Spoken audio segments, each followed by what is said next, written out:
Welcome to this week's episode of Accountability in Action. It's early 2023, it's January of 2023, and just recently internally we had a tax training where we talked about changes coming for individual taxation, and out of that I asked Josh Hoover here, who's with me today, if he'd be willing to take a few minutes to talk to us about some of the high points and go through them. So Josh, introduce yourself. Oh, thank you, Ben. Happy to be here with everybody. My name's Josh Hoover. I'm a tax manager with Walz Group. I've been working with the firm for about 5 years, and I've been a licensed CPA for about 3. So what's kind of the current state of individual taxes as we sit here at the beginning of 2023? Yeah, so right now in 2023, many of the provisions that were passed with the Families First Coronavirus Recovery Act and the American Rescue Plan, which were all passed in various years, 2021, 2020, et cetera, those have expired at this point. So those were your tax credits and tax deferrals that were associated with the sick pay to employees. Those are now expired. Above the line charitable contributions have expired, and the child tax credit has now gone back from it was up at maximum of $3,600, is now down to $2,000. Back to that. Also, tax reporting for cryptocurrency continues to be an ongoing IRS place of where they need to issue more guidance on what to do with that one. Are they putting an emphasis on it too, or? A little bit, yeah, in terms of looking at what to do, how to report cryptocurrency, and what to get from your broker or from your wallet, or however your crypto is reported. Okay. But the Congress did pass 2 laws in 2022 that will impact 2023 and beyond that we're going to discuss a little bit too as well. Okay. Great, good. Well, what is, as we move on to the next question, what's an interesting or relevant statistic that people might find interesting? Yeah, so as people know, the IRS was backlogged for a long period of time there. They started with a backlog of 2022 of 4.7 million returns that they still had yet to process. Wow. However, starting in 2023, they're down to 1 million in backlog. So it's at least good news that they are catching up. There's some progress being made. Right, we're starting to get a little bit more back to normal finally. No, that's good to hear. Obviously a million returns is still a big number, but at least there's some hope. Yeah, but the 4.7 to 1 is a good, at least it's moving in the right direction. No, that's fair.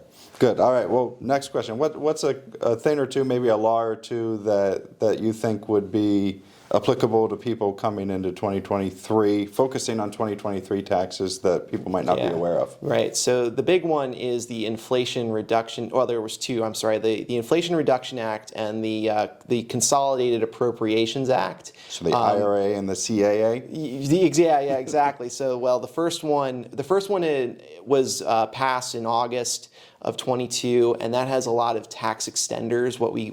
That's basically just extending old laws that were in place. One of them was the excess business limitation, which restricts the amount of business losses that an individual can claim on a return. So that was set to expire at the end of 2025. That is now going to expire in the end of 2028. Okay. So that will still be a consideration.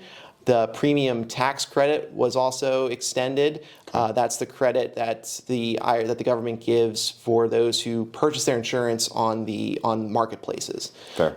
So that was set to expire in 2022. It's now going out to 2025. Good. Well, and that can be impactful for people that are getting their insurance on the marketplace. Yeah, absolutely. Because then they can get some help with paying those premiums, insurance premiums. For sure. Electric vehicles. So we've seen a lot of movement with people moving towards electric vehicles. So Congress again has extended the electric vehicle tax credit because they want to emphasize and incentivize people to purchase electric when available. That's been now extended through 2032. Okay. So it's another 10 more years for that. It's a max credit of $7,500 that an individual can claim, although that's also subject to income limitations and other limitations. That there's also a new portion of the credit. They're offering up to $4,000 for the purchase of a previously owned electric vehicle. Okay, so that's new. That's new. That's the new part. So it used to be you had to buy a brand new electric vehicle, and only certain manufacturers had the credit. It was the credit was phasing out, so that's been re-upped basically, and now they've added this new one where you can buy previously owned electric vehicles now as well.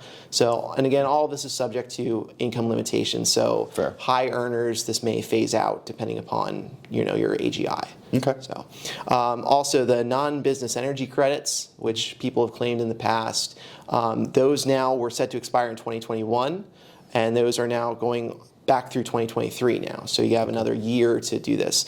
So, And what might be an example of a non-business? So a non-business energy credit, so this is your energy efficient windows, doors, HVACs, heat pumps, water heating, and insulation. Okay. The one part that used to be on there was for roofs. Okay. But those have not been extended. So roofs are gone after 2022.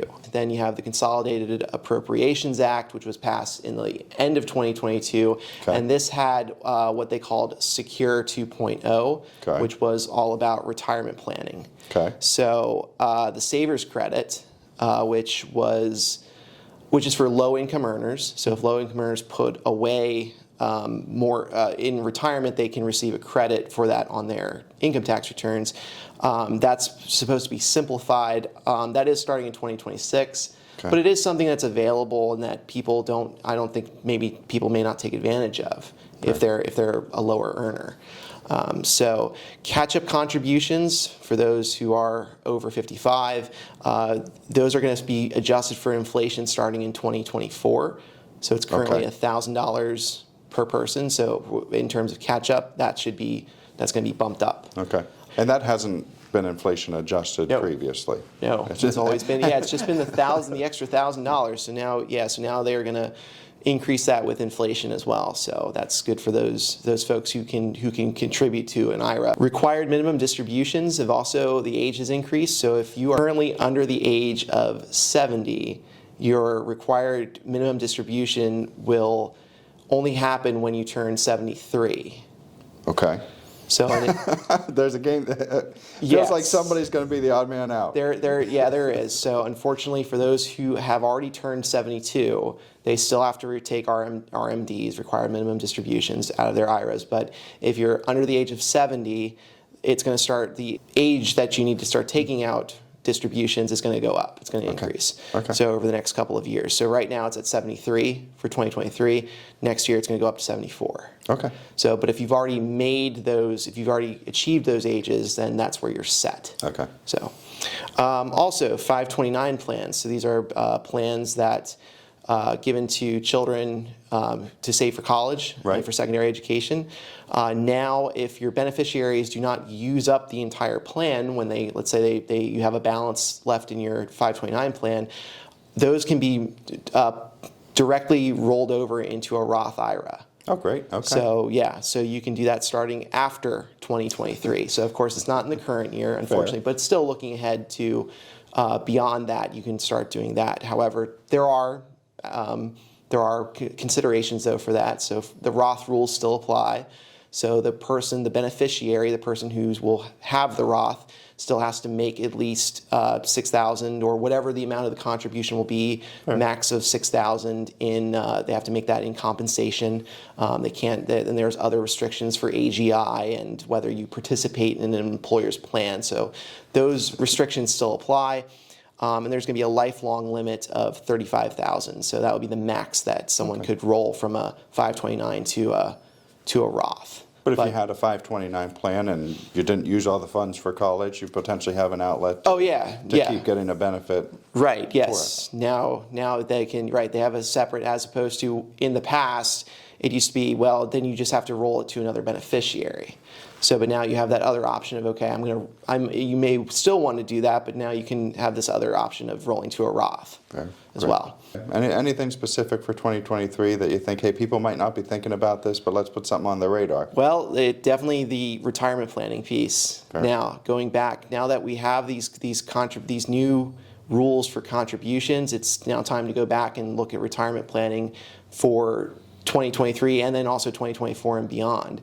So if you're at the point where you're like, well, should I start saving for retirement? Absolutely. And how much, what you should contribute, what type of plan you should use, all of that should be considered. And with these new rules and guidelines that they've now been placed in, it's even more, you want to make sure you're maximizing your savings and still getting, and also getting what you can through credits if possible. And then for those who are reaching retirement age, do you want to make new catch-up contributions? How much do you still want to defer? And when are you going to need to start withdrawing from your IRA, since the RMDs have been the age has been adjused. Right. Well, and as is a constant with many things, these items included, what benefits you, what makes sense for you is going to very much depend on your facts and circumstances. It's all going to depend by person. Same thing with the tax credits. Now the tax credits have changed and increased. What do you qualify for these? Were you planning to make any kind of purchases that may qualify now for a tax credit? Mm-hmm. So, because that's definitely something that could help with savings over time. That makes sense. Yeah. Good. All right. Last question. What are some challenges currently in place that might be a hindrance to somebody?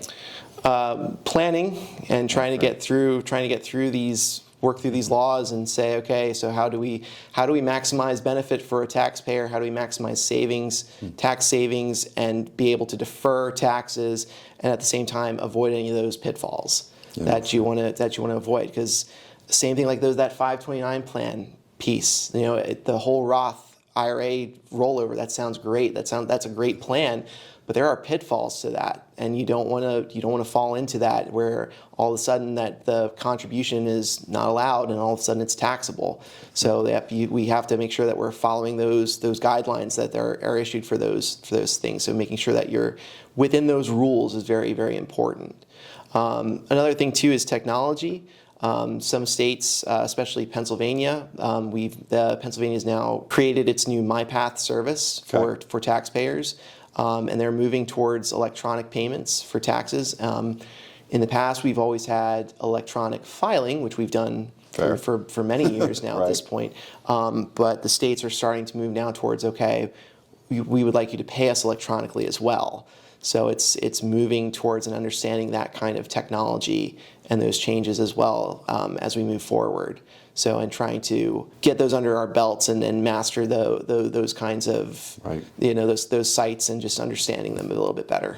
In theory, they'll be simpler. In theory, they'll be better. But there's a learning curve, and it's different. Exactly. Yeah. No doubt. Good. Well, thank you, Josh. Really appreciate the opportunity to talk about these things. Thanks for some enlightening information. I hope everybody watching found something to take away. If you have any questions, feel free to reach out to us and let us know. Yep, absolutely. Thank you. Thank you.